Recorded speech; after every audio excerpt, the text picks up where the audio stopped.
All right, so I have two articles for you today. One I'm unsure about. I'm hoping that this article is more clickbaity than it really is. But anyway, let's start with the one that's at best iffy, at worst really disappointing. All right.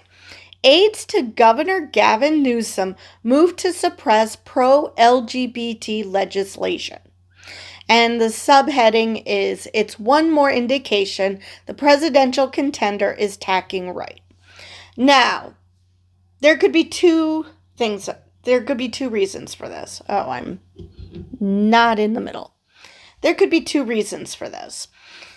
One, he was faking being as liberal as he was when he became both San Francisco mayor and governor.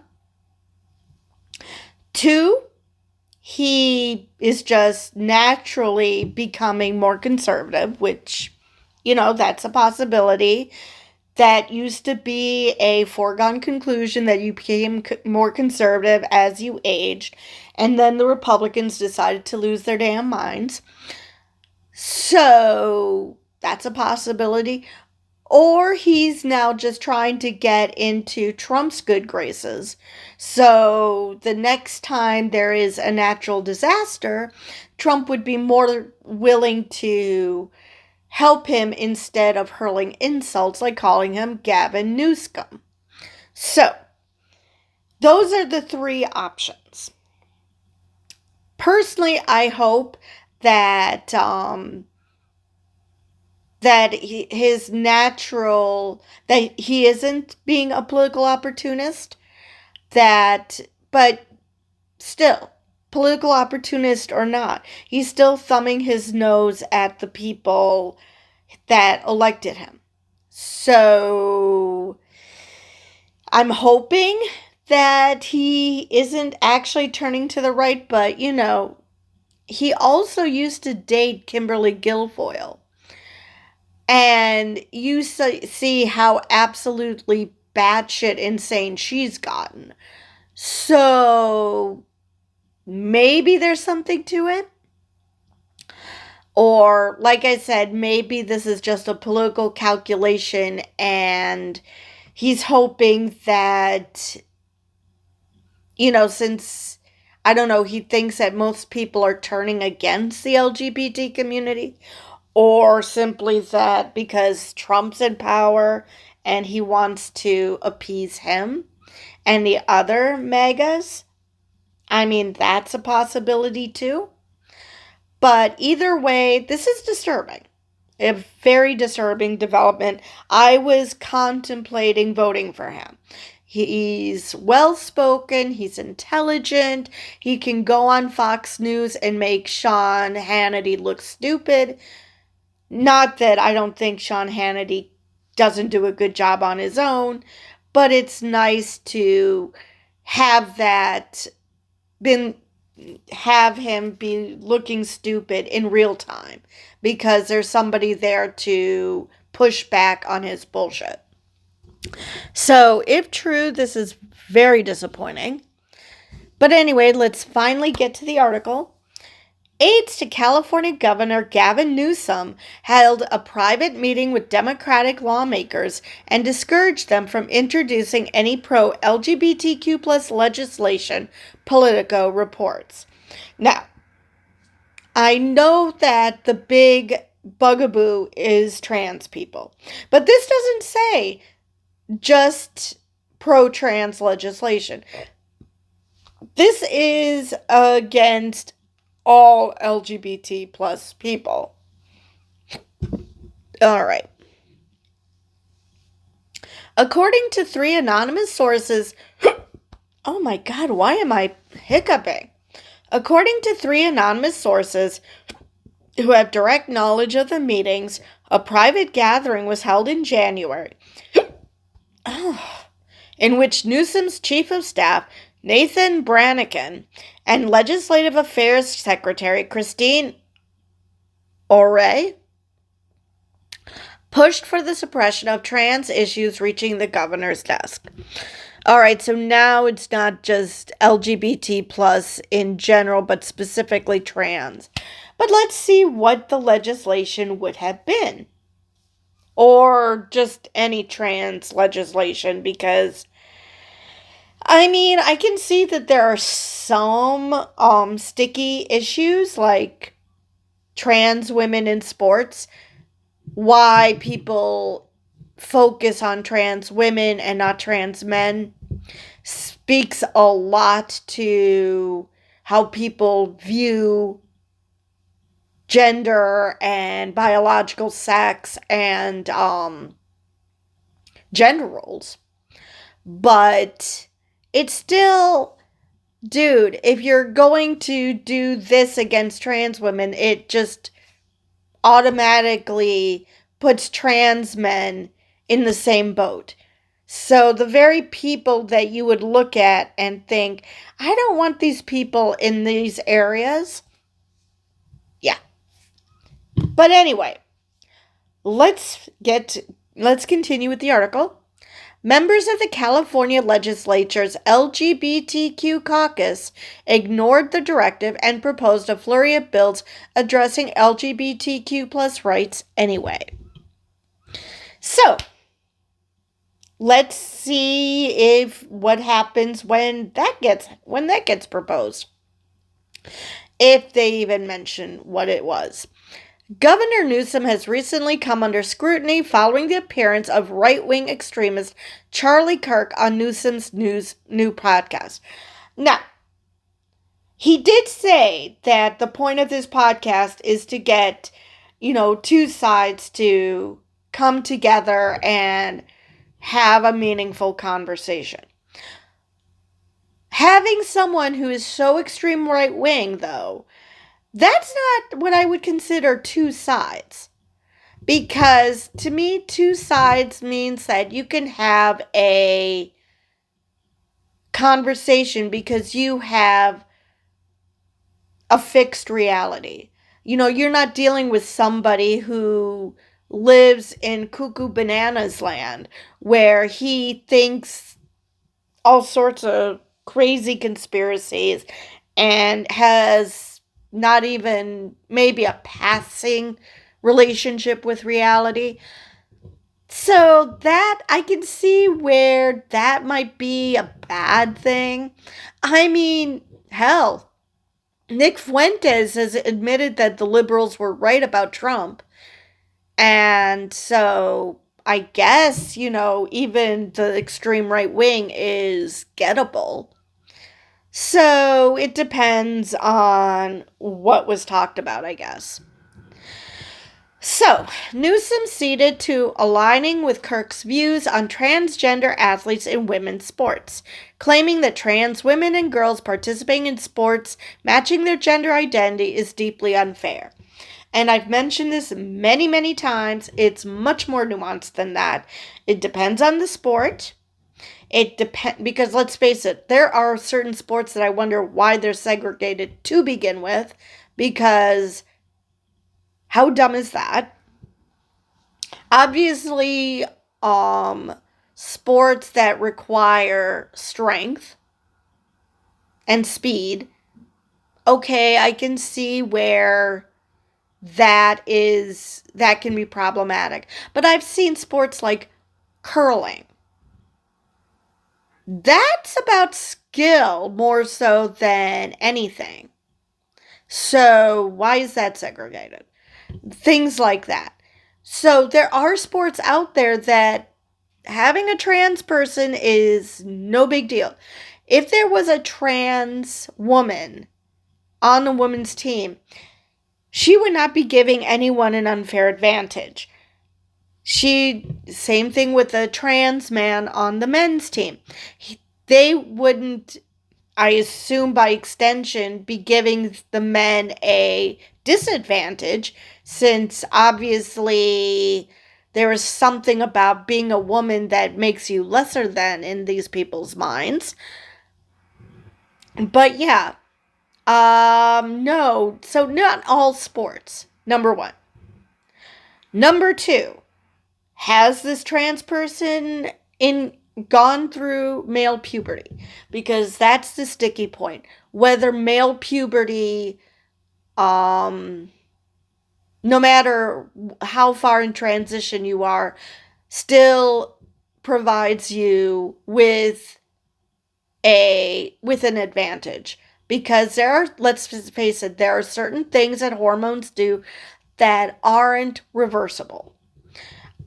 He would hear about people who detransition because they realize they made a mistake, and then they're unhappy because the hormones that they were taking permanently changed something about them, whether it's just their voice or something about their bodies. So I can totally accept that male puberty will permanently now whether it confers an advantage, but it will alter the body and possibly permanently. So I have no problem believing that and accepting that. But puberty blockers exist. So why on earth would you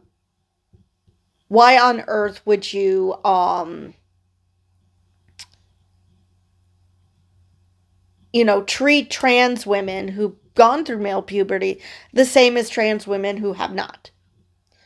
Because if the sticky issue is that there's trans women who've gone through male puberty, then yeah, obviously I can see how that's a sticky point. Whether it turns out to be ultimately true is a different story. And again, it depends on what sport and what advantage male puberty confers. And then, like I said, the trans women who have not gone through male puberty, well, if it's male puberty that's the problem, then, well, we removed the problem. So this is no longer men competing in women's sports. Well, it's not men, it's not, well, technically males, but if they haven't gone through male puberty, I fail to see the problem. Because once you go on cross-sex hormones, you go through puberty again. Only it's the puberty of the opposite sex. It's really that simple. So there's some more nuance to it. And so a bunch of people who aren't in charge of a sports organization, who aren't in charge of making sure that sports are fair, probably should not be speaking about it, because I would think that I would hope the people in charge of whatever sport take into account the nuance, take into account the science, take into account, is this general advantage that trans women who went through male puberty have, enough to be a disadvantage to the other women on the team? Because again, it depends on what freaking sport you're playing. And let's face it, male puberty might confer advantages, but what happens when that same person goes through female puberty? Does the advantage that male puberty confers, does that dissipate? Does that stay the same? What we at least I'm not familiar with any studies that have gone to that extent. Maybe they have, maybe they haven't. So this is still a sticky issue, a tricky issue, and that's why you should let science, decide, okay, this male puberty confers advantages in this arena, and then those same people who went through female puberty lost this much of an advantage after so many years or whatever. Because again, it's not just enough to say male puberty confers this advantage. It's what happens when you undergo female puberty, which a lot of these trans people do because a lot of them go on hormones. So, it's not as simple as saying, men playing on women's sports is unfair. Because, well, first off, you're talking about trans women. Secondly, at what point are these trans women competing? And what natural advantage do they have, if any? So it's not something that you can just come to a understanding that, oh yes, we both consider it deeply unfair. Great.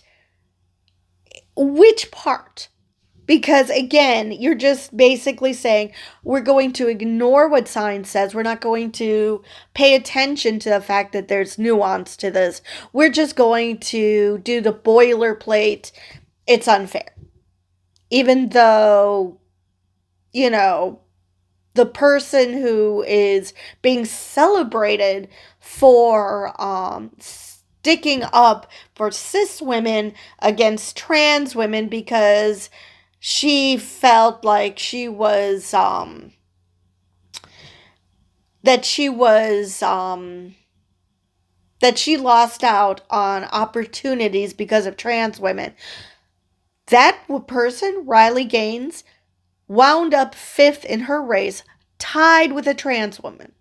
So it's hardly that, 4 trans women were ahead of her. It was just one trans woman who she tied with. So this is hardly deeply unfair because you wouldn't have gained any placement even if that trans woman was not in the sport. So, let's continue. News of the backroom directive came as a shock to Newsome's supporters, including Dr. Catherine J. Perkins, the department chair of political science at California State University, Long Beach, who specializes in LGBTQ plus laws and politics. Ugh. Anyway, now the fact that it's a backroom directive, first off, doesn't sound good.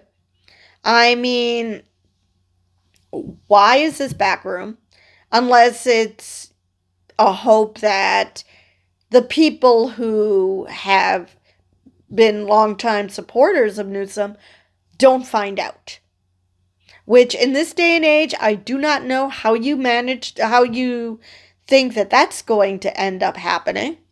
But Perkins said she was blindsided by the governor's new tack in an interview with Aaron in the Morning. Newsom's reputation was built on his decision as San Francisco mayor to give marriage licenses to same-sex couples, and he was one of the most prominent Democrats to take early pro-LGBT positions, not just on marriage, but also on trans rights, Perkins said. Perkins expressed concern that Newsom's pivot would call into question whether local officials will enforce existing laws protecting transgender people. Okay. I'm not so sure where they get that from, because Newsom isn't saying, at least at this point, he isn't saying that, all those previous positions I took, yeah, we're going to enforce the opposite. So I just do not see where they come to that. I mean, could it eventually happen? Well, we have a president who seems to be anti-trans. So, and since he seems to think that he's the king of the country, and that what he says rules, and that state laws only exist when he says they exist, I don't see why people are worrying about Newsom. But like I said, maybe he's doing this maybe he's doing this to appease Trump. It's possible that if he takes these positions that Trump will, treat him better, treat California better. It could be something like that. That only matters if we have state leaders who have the courage and legal backing to say, this is our state law and we're going to defend it, Dr. Perkins added. So, yeah, basically, she's worried that Trump's forcing and executive orders against trans people, that if there isn't a state government that isn't willing to push back, that local officials will be like, well, if state officials aren't pushing back, why should we? So I can see why that would be an issue.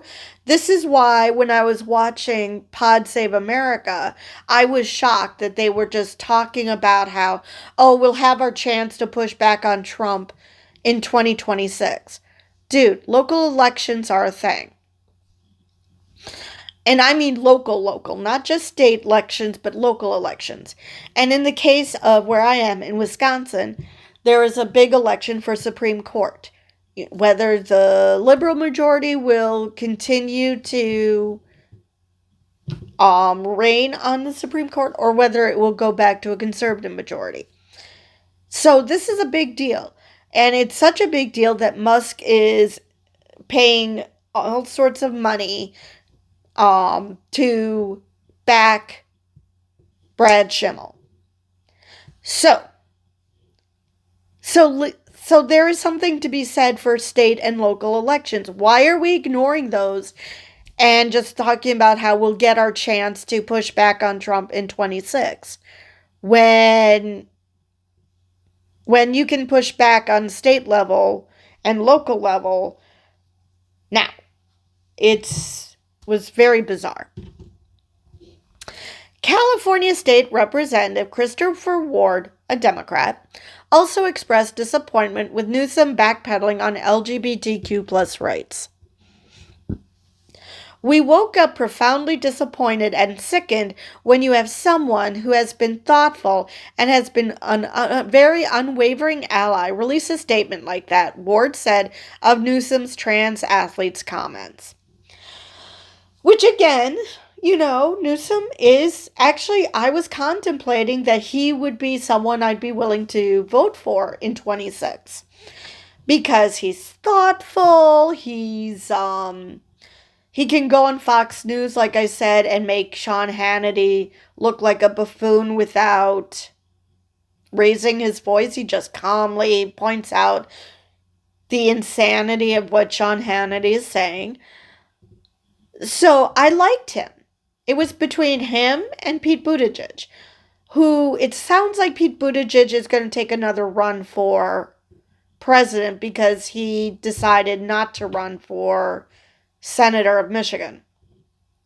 So now it's entirely possible, like I said, that he's just doing this to appease Trump, that he's trying to hope that because of California having so many issues with wildfires and flooding and what have you, and hurricanes, that earthquakes, all sorts of lovely natural disasters, that he's trying to appease Trump and that he doesn't actually think that.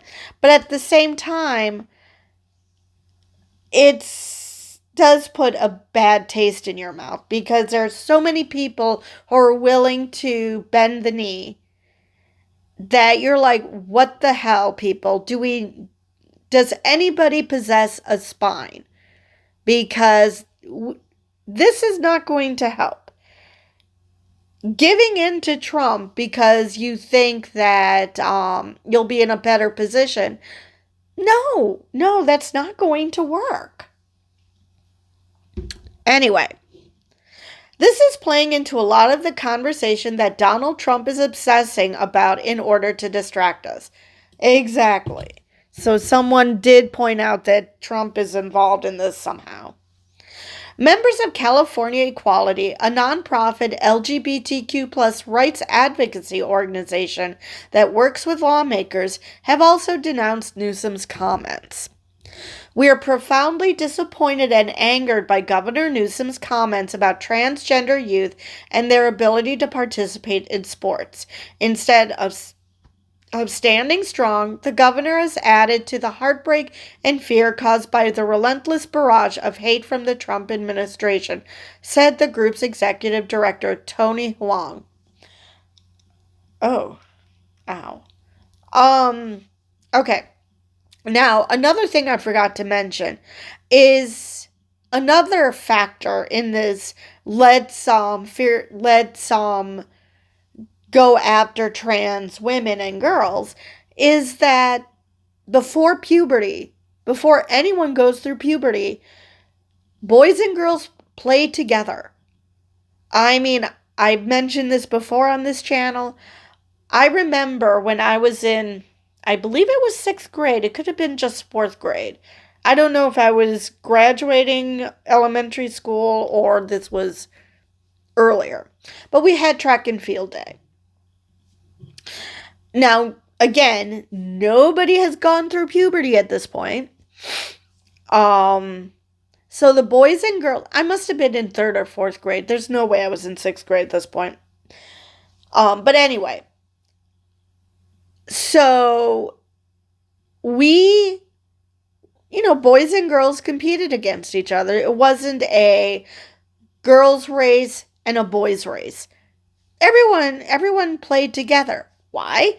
Because nobody went through puberty. So boys and girls are at about the same level. There isn't an influx of testosterone. There isn't an influx of estrogen. It's just kids playing together. So, yeah. And like comedians will point out, in 6th grade, girls are generally bigger than the boys. So, again, another reason to just find this whole thing ridiculous. All right. There was something else I wanted to... and it's just this whole feeling of abandonment. This feeling that whether it's political opportunism or whether he's just bending the knee to Trump or whatever it is, the LGBT plus community rightfully feels abandoned. That this person who championed their cause is turning on them. Now, maybe it's just in this one area, but even that, like I said, this should not be his discussion. He should not be even in the business of dealing with trans people in sports or sports in general, because he's not a scientist. If he wants to follow the science, that's great. But sports organizations can do that just as well. They don't need the governor to tell them what the science says. They can figure that out on their own. So, but yeah, I can see why they feel abandoned, even if it's just this one issue that is causing the problems, because he's not using any nuance. California Quality Communications Director Jorge Reyes Salina acknowledged that Newsom has had a strong record of supporting LGBTQ plus rights, but the recent developments raised concern regarding his commitment to protecting them. Again, I am seriously hoping that if he were to run in 26, that he would say something along the lines of, oh, I was just trying to protect California from Trump because we were going into the dry season. We've already had this horrible wildfires. I wanted to be sure that we would have the federal government helping us. It would still be kind of shitty, but at least that's a legit concern. The fact that Trump wants FEMA to disappear and that he wants to just simply he just wants to simply have the states deal with their own natural disasters isn't helpful, which it makes it more absurd that you're bending the knee to him, because if he's going to force the states to deal with their own natural disasters without any help from the federal government, then why are you kowtowing to the freaking federal government?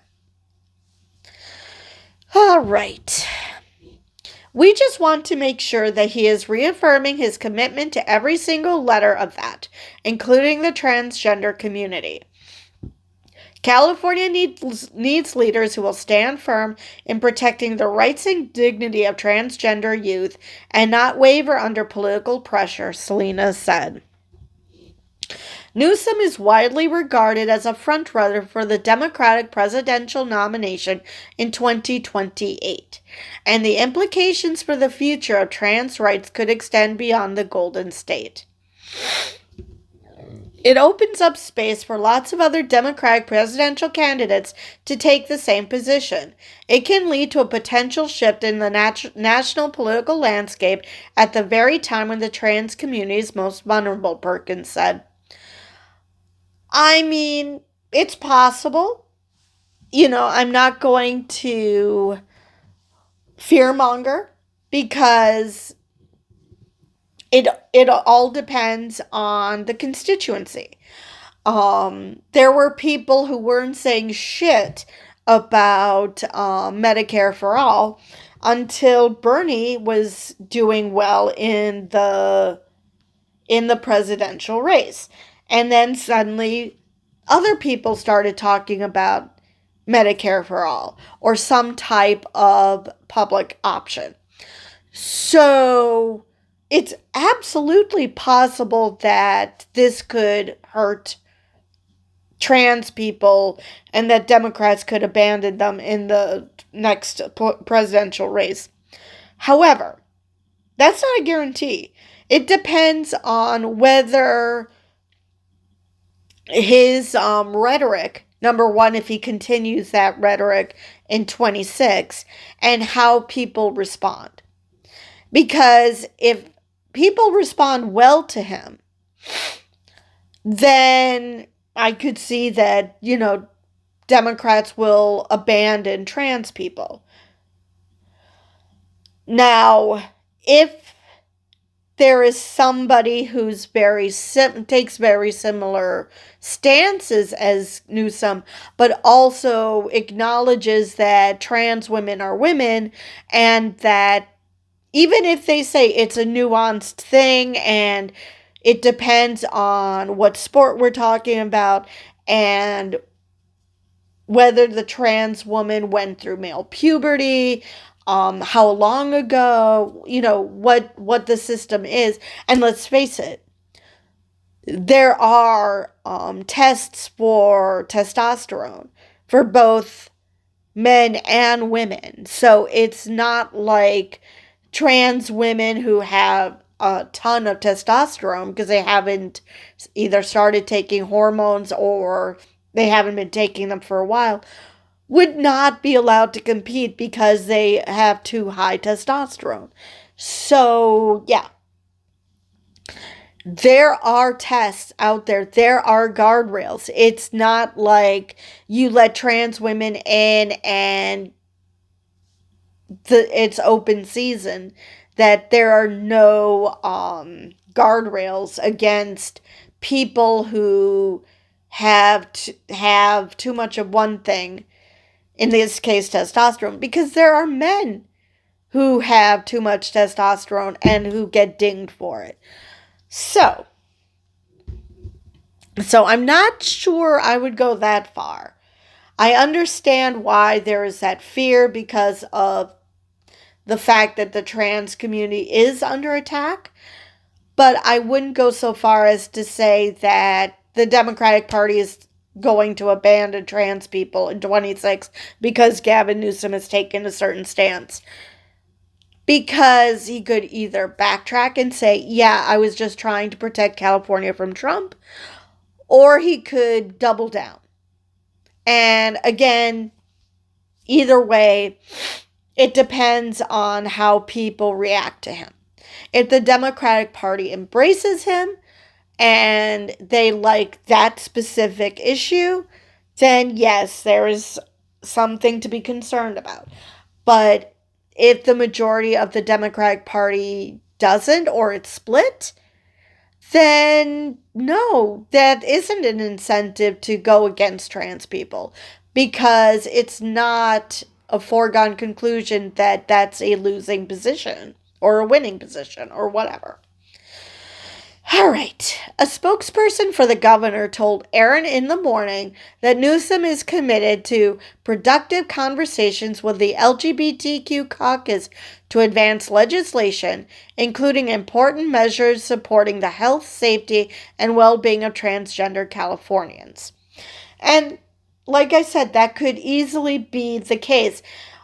One doesn't necessarily negate the other because of how I didn't hear the podcast, so maybe it was phrased that men shouldn't compete with women. And in Gavin Newsome's mind, he agrees with that because trans women aren't men. Or he could be thinking of nuance. We really don't know. Like I said, I have not heard that podcast, so I do not know what was actually said. I mean, because if he said that trans women shouldn't be competing with men, that would be problematic. Unless, again, he added some nuance, or he just had it in his head, which I can't imagine. Because Gavin Newsom is very thoughtful. He expresses himself well. So maybe he wasn't thinking.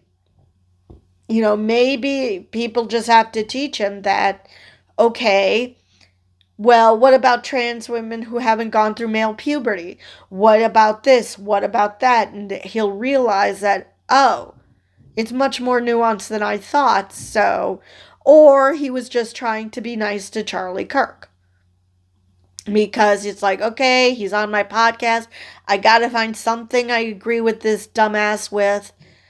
It could be anything. Who knows what's going through his head?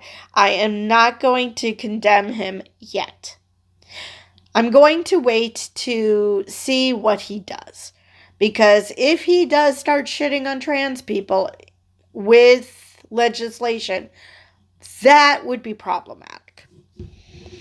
All right, so that is the end of that article. Let me just quickly check something before I... All right, so...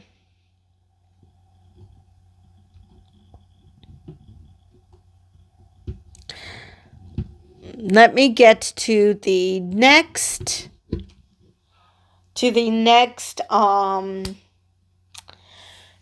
article, which is actually a good news article. It's not listed as good news in the LGBTQ nation, but I consider it good news. At least it forces Republicans to actually think about what they're doing for once. And the title is Rachel Maddow amazed as GOP caved after top Dem screams his frickin' head off. And the subheading is, don't let anybody tell you that yelling and making a fuss doesn't matter or that journalism doesn't matter. So let's see. MSNBC host Rachel Maddow was astounded by the energy a top Democratic member of Congress brought to defending Social Security, the retirement insurance program that the Trump administration has set its sights on eliminating. House Democrats wanted to call Elon Musk, who was the top donor to the Trump campaign last year and who has been using his influence in the administration to fire federal workers and cut government services before the House Ways and Means Committee, a resolution that House Republicans blocked. Representative John Larson, a Democrat from Connecticut, the former chair of the House Democratic Caucus, had some choice words for Republicans in the House who refused to bring Musk in for questioning about his potentially illegal cuts to federal spending. The Constitution says that the president and the executive branch are supposed to implement the laws that Congress passes, not veto them by blocking funding after the laws are passed. I do not understand why you would relegate this committee to no longer being of significance and resort to saying you will do whatever Elon Musk and Donald Trump tell you to do, Larson said, pounding on his desk. Where's the independence of the committee, he bellowed. Where's the legislature? We're an equal branch of government, and you start off with a blather. Look at the empty seats here. Where is Elon Musk? Larson said, adding that Musk isn't above the law no matter how rich or smart Republicans think he is. It's a good thing he's not, well, he is rich, but he's definitely not smart. If he's so great, if these plans and all the fraud and abuse that he found are so evident, why isn't he here explaining it? You know why. Because he's out to privatize Social Security. Larson then ran through some quotes from Musk where he called Social Security a Ponzi scheme, which it is not. Now, for those who don't know, he said that on Joe Rogan's podcast. It's the tyranny of the executive, Larson concluded. It's why these resolutions were first adopted back in 1789, because the Founding Fathers knew that the executive branch does not have total authority over the legislature unless you have a willing party that says, no, we're going to do exactly what you tell us to do, Mr. Musk and Mr. President. It doesn't matter to our constituents. We're not even going to tell them the truth about what's going to happen to them, Larson said, shouting, shame, at his Republican colleagues. Back on her program, Maddow then discussed some of the cuts to Social Security that the Trump administration is already working to implement, including proposed cuts to claim processing so that many people wouldn't be able to receive benefits. This is what's going on, Maddow said, but then explained how things changed because Larson screams his freaking head off in Congress this morning. You know what happened? They caved. They decided not to do it, Maddow said. Don't let anybody tell you that pushback doesn't work. Don't let anyone tell you that yelling and making a fuss doesn't matter or that journalism doesn't matter. It doesn't always matter, but honestly, it's the only thing that ever does. Every single time you don't try, you lose. But sometimes when you try, you win. So, it doesn't explain here what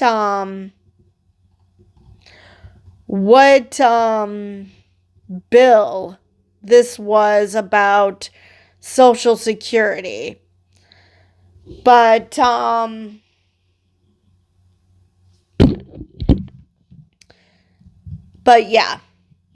that's good to know that the Republicans are at least still somewhat capable of shame that a Democrat can get them to, stop and think for a moment that maybe we shouldn't do the thing just because Trump and Musk want us to do it. Because just because Trump is the leader doesn't mean we should mindlessly follow him. Which is good to know that there are still people out there willing to stand up and say, yeah, this is crazy, we're not going to do it. So, that is all I have for that article.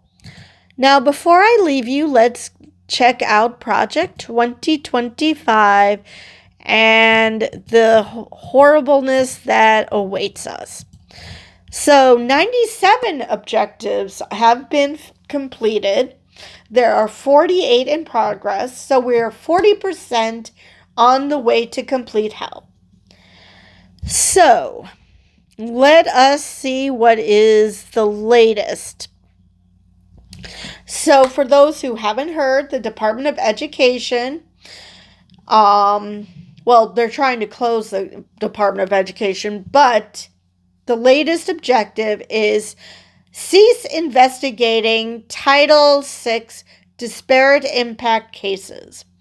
And the note says, effectively achieved by closing most civil rights offices, staff say it will be virtually impossible to resolve a discrimination complaints.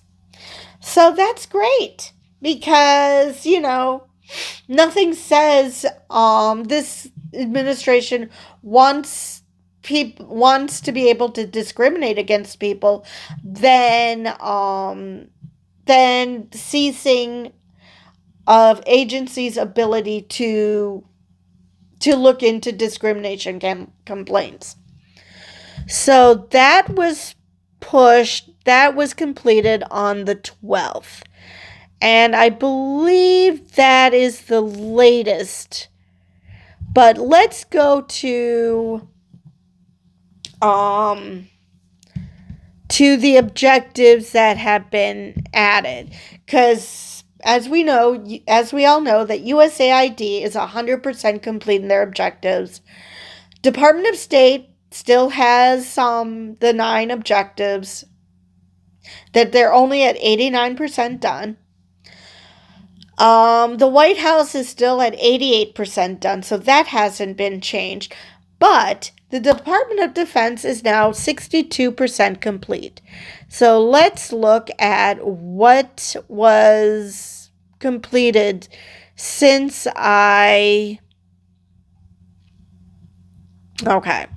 So let's start in February, because I think that's where we left off. So, no, that's still January. Okay, so the latest thing that was completed was February 10th, prohibit any funding for treatment for gender dysphoria for military members. And the note says Defense Secretary Pete Hegseth ordered an immediate pause on gender-affirming care. Because, well, let's face it, Trump wants to push trans people out, so this should not come as a surprise. Because obviously people will have to then prioritize their mental health over serving their country. So, yeah, that makes perfect sense.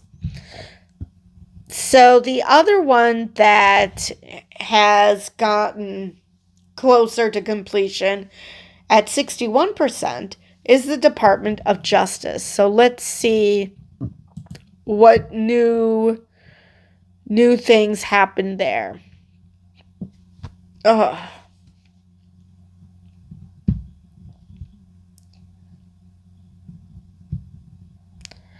Okay, so let me start with February, because I don't think I went through any of February for this one. So, this was completed February 5th. Use the full force of federal prosecutorial resources to investigate and prosecute state and local governments, Institute of Higher Education, corporations, and private employers who have diversity initiatives. Because, as we all know, we don't want a diverse workforce. We want everyone to be cis, straight, white men. All right, so then this was completed on February 12th. Take the position that Humphrey's executor violates the separation of powers. And the note says Humphrey's executor is a SCOTUS case that limited the president's ability to fire directors of independent agencies. And for those who aren't familiar with Humphrey's executor, I can't remember what year this was, but the president wanted to fire Humphrey, or claimed that he fired Humphrey because he wasn't following. He was worried that Humphrey's political leanings were not the same as the president's, which, I mean, again, independent agency, so he doesn't freaking have to think like the president. And shortly after, he died shortly after his firing, and so the executor of his estate was the one who brought up this lawsuit against the president. So that was completed in 2012. In February 12th. My brain. All right, and so the latest objective was completed March 4th. DOJ should withdraw from lawsuit seeking to uphold EMTALA abortion requirements. And I believe I did a video on EMTALA. Because, we don't want women to have emergency abortions. We want them to just die. I mean, why would we want emergency abortions? We don't want, women, if a woman can't do her only function, which is to successfully pop out a kid, well, then that's not our problem. Seriously. Abortions are needed. You might not like abortions. Heck, most of the women who have them, if not all women who have them, don't like abortions. But they know that it's necessary sometimes. So, yeah.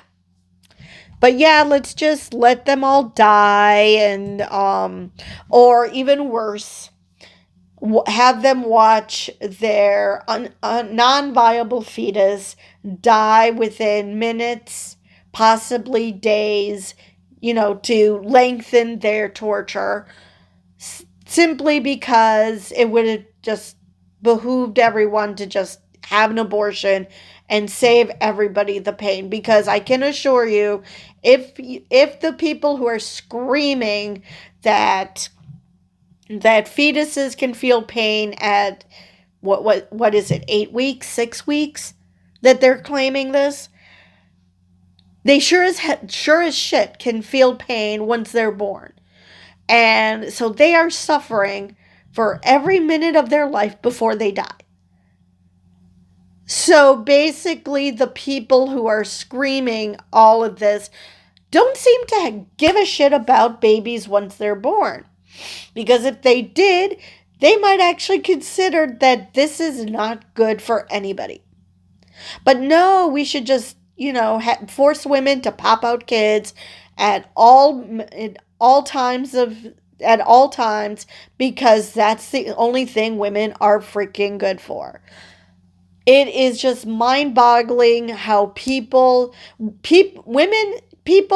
especially women who claim to actually possess empathy, don't actually possess empathy. Because empathy means understanding that just because you haven't gone through something, that doesn't mean that something doesn't exist. So yeah, that is the latest I have, and I have put this Project 2025 tracker in the community posts. So if you want to look at this yourself, you can. Let's see. I believe that is all I have for this video. And with that, I will see you guys in the next one.